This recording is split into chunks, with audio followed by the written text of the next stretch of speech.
आप देख रहे हैं लखनऊ मंच न्यूज, जोरदार खबरें।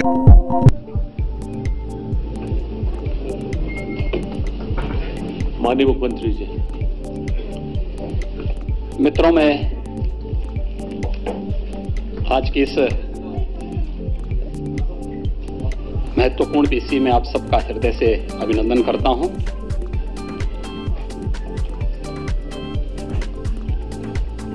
उत्तर प्रदेश ही नहीं बल्कि देश के किसी भी राज्य के पहले पेपरलेस बजट के लिए प्रदेश के वित्त मंत्री श्री सुरेश खन्ना जी और उनकी पूरी टीम का मैं हृदय से अभिनंदन करता हूं। मुझे प्रसन्नता है कि आज से हमारी कैबिनेट भी ई कैबिनेट हो गई है। आज प्रातःकालीन सत्र में हमारा बजट पूर्व जो कैबिनेट की बैठक आयोजित हुई थी वह भी ई कैबिनेट थी और ई कैबिनेट के साथ ही आज आपने पेपरलेस बजट को पहली बार देखा है। मैं इसके लिए उन्हें बधाई देता हूं और आप सबको भी, आपने इसका आनंद लिया होगा, इसके लिए भी आप सबको मैं बधाई देता हूं। मित्रों, एक लोक कल्याणकारी, विकासोन्मुख, सर्वसमावेशी बजट के लिए मैं वित्त मंत्री, वित्त राज्य मंत्री श्री संदीप सिंह, प्रदेश के अपर मुख्य सचिव वित्त और वित्तायुक्त श्रीमती राधा एस चौहान तथा वित्त विभाग की उनकी पूरी टीम को हृदय से बधाई देता हूं। यह बजट सबका साथ, सबका विकास तथा सबके विश्वास की उत्कृष्ट लोकतांत्रिक भावना से परिपूर्ण प्रदेश के तीव्र, धारणीय एवं सर्वसमावेशी विकास के लिए मील का पत्थर साबित होगा। वैश्विक महामारी कोरोना के मध्य देश के सबसे बड़े राज्य के लिए यह बजट एक नई आशा, एक नई ऊर्जा और उत्तर प्रदेश की नई संभावनाओं को उड़ान देने का एक माध्यम बनेगा। खासतौर पर हर घर को नल, हर घर को बिजली, हर गांव में सड़क और हर गांव को डिजिटल बनाने के संकल्प के साथ ही हर खेत को पानी और हर हाथ को काम देने का संकल्प इस बजट में निहित है। यह बजट प्रदेश के गांव, गरीब, किसान, नौजवान, महिलाएं और समाज के प्रत्येक तबके का प्रतिनिधित्व करने वाला यह बजट है। आत्मनिर्भर उत्तर प्रदेश की भावना के अनुरूप यह बजट है। इसमें रोजगार की व्यवस्था, सभी वर्गों के उत्थान का इरादा, वंचितों, शोषितों एवं युवाओं के सुंदर भविष्य की रूपरेखा और उत्तर प्रदेश के नव निर्माण की संरचना भी इस बजट में निहित है।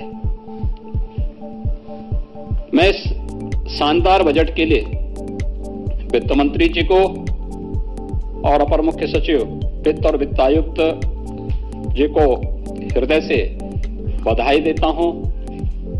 प्रदेशवासियों को इतने शानदार बजट के लिए अपनी शुभकामनाएं भी देता हूं। बजट से जुड़ी हुई जो कुछ महत्वपूर्ण बातें हैं उनमें हम सब जानते हैं कि बजट का आकार इस बार 5,50,270.78 करोड़ रुपए का है, जो वर्ष 2020-21 के बजट से 37,410.06 करोड़ रुपए यानी 7.3% अधिक है। अगर आप देखेंगे कि कोविड-19 के दौरान भी वित्तीय अनुशासन को बनाए रखते हुए प्रदेश के इंफ्रास्ट्रक्चर के डेवलपमेंट के साथ साथ लोक कल्याण की भावनाओं के साथ प्रत्येक तबके के हितों को इसके अंदर समाहित करते हुए महत्वपूर्ण कार्यक्रम कदम उठाए गए हैं। और उसके तहत हम सब जानते हैं कि विगत वर्ष कोविड-19 के दौरान जिस प्रकार की स्थितियां थीं, उन स्थितियों में हम इस बारे में अच्छी तरह जानते हैं कि देश ही नहीं बल्कि पूरी दुनिया न केवल आम जनजीवन कोविड-19 के कारण प्रभावित हुआ था, बल्कि अर्थव्यवस्था को सबसे अधिक मार झेलनी पड़ी थी। उस दौरान भी जिस प्रकार का कार्य, उस दौरान भी प्रदेश ने जिस संकल्प शक्ति के साथ आगे बढ़कर के कार्य किया, आदरणीय प्रधानमंत्री जी के मार्गदर्शन में,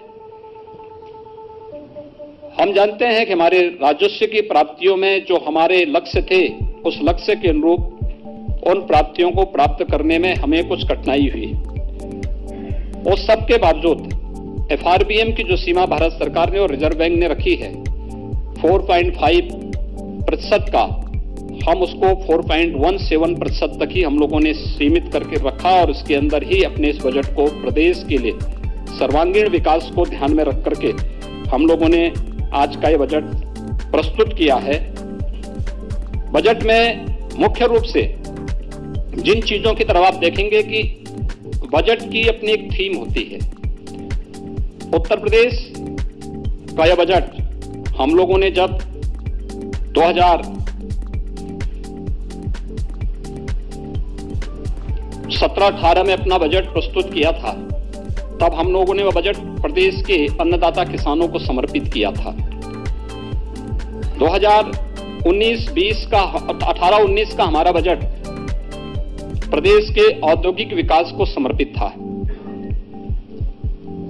19-20 का हमारा बजट मातृशक्ति को समर्पित था और 20-21 का हमारा बजट प्रदेश के युवाओं के लिए और प्रदेश के इंफ्रास्ट्रक्चर डेवलपमेंट को समर्पित था।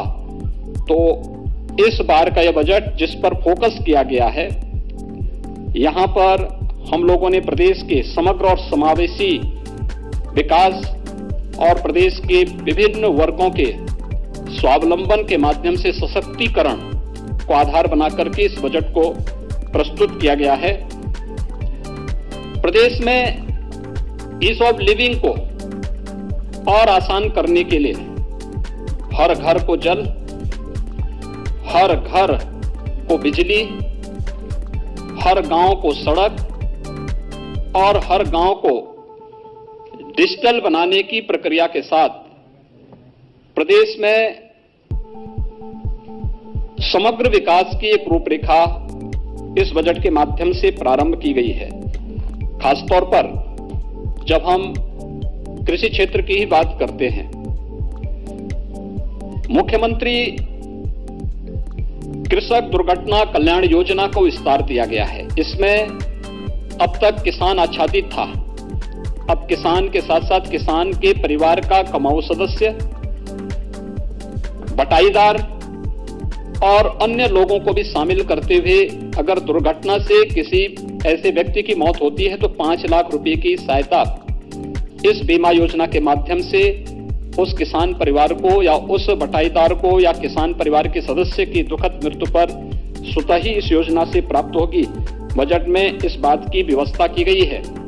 साथ ही साथ जो किसान परिवार आयुष्मान भारत से स्वास्थ्य बीमा से कवर नहीं प्राप्त किए हैं, उन्हें मुख्यमंत्री जन आरोग्य योजना के अंतर्गत 5 लाख रुपए की भी निःशुल्क स्वास्थ्य बीमा का भी कवर देने का प्रावधान हम लोगों ने इस बजट में इस बार किया है।